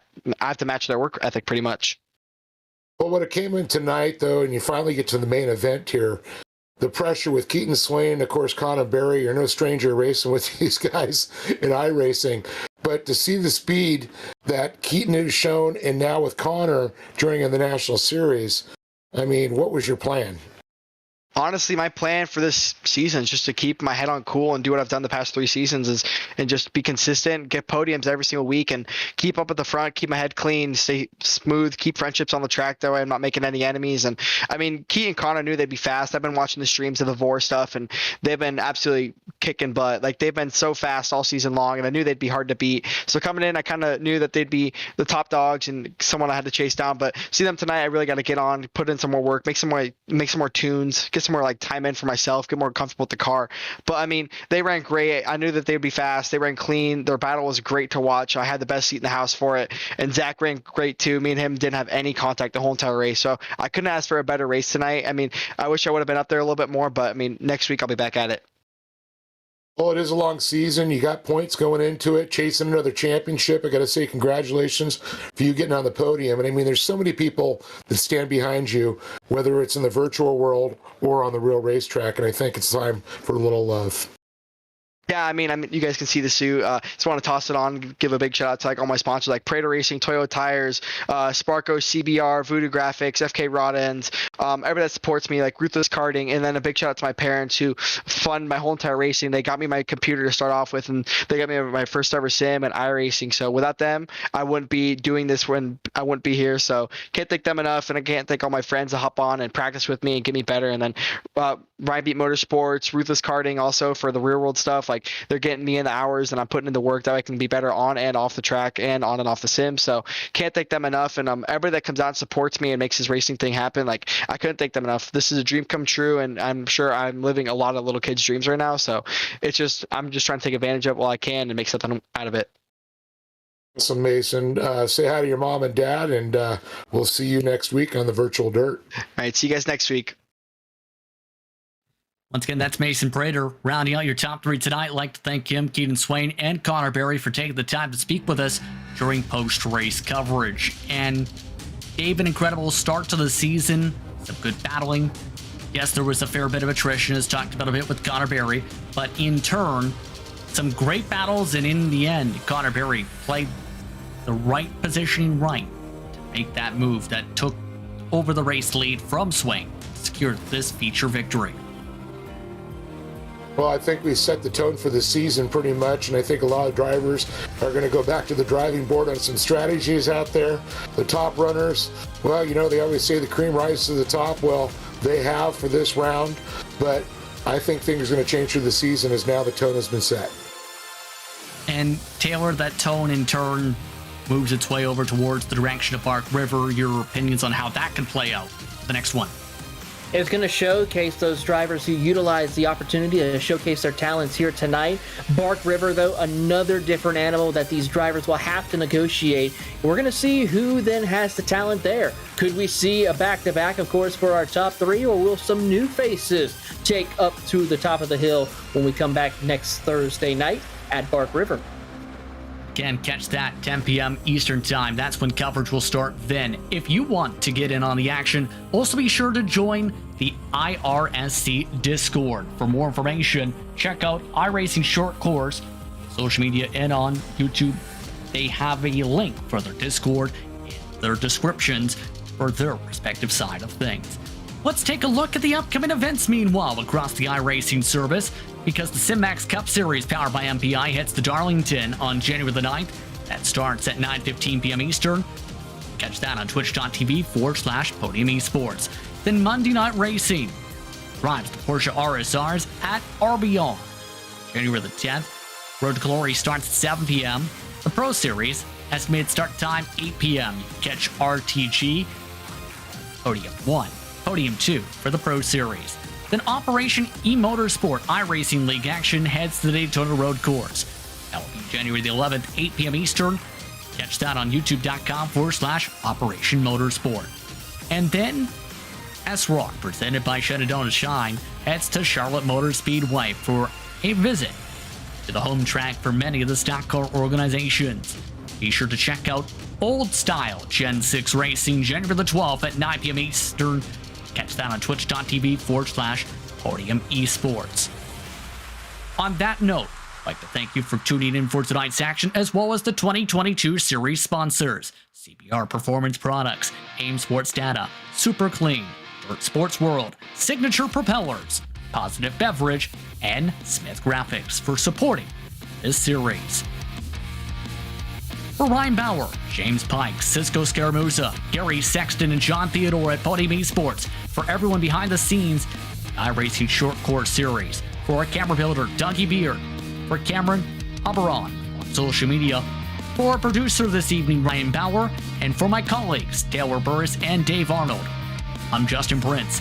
Thank you so much for watching tonight's action. We hope to see you next week from Bark River. Congratulations to Connor Berry, your winner from Crandon.